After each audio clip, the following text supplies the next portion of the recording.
How does overflow incontinence develop and what helps? Imagine feeling like your bladder is full but unable to empty completely. That's what happens in overflow incontinence, a condition where urine leaks out involuntarily because the bladder is overly full. It develops when the bladder cannot fully empty during urination, causing urine to build up and eventually leak out without warning. The main cause is urinary retention, which means the bladder is holding more urine than it should. This retention can happen for several reasons. One common cause in men is an enlarged prostate, also called benign prostatic hyperplasia, which blocks the flow of urine through the urethra. Prostate cancer can also cause similar blockages. In women, bladder outlet obstruction might be caused by bladder stones, scar tissue from previous injuries or surgeries, or pelvic organ prolapse, where organs like the bladder or uterus drop into the vaginal canal. Weak bladder muscles can also be a factor. If the muscles that normally contract to push urine out are weak or uncoordinated, the bladder may fill up but not empty properly. Nerve damage from conditions like diabetes, multiple sclerosis, Parkinson's disease, or spinal cord injuries can interfere with signals between the brain and bladder, making it hard for the bladder to contract or sense when it's full. Certain medications that affect nerve signals or muscle function may contribute as well. Past pelvic surgeries can sometimes alter how the bladder or urethra work, leading to retention.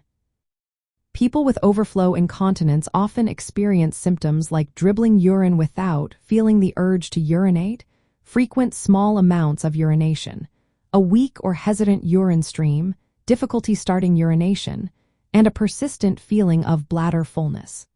These signs indicate the bladder is overfilled and unable to empty properly.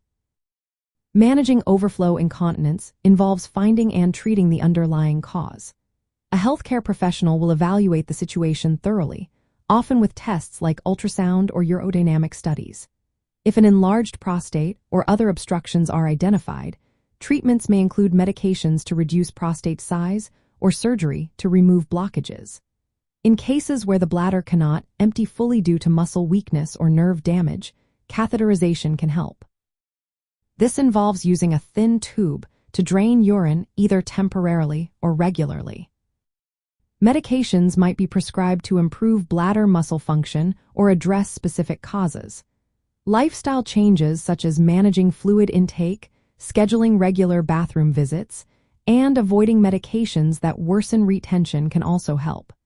Pelvic floor physical therapy may strengthen muscles that support bladder control, especially in women.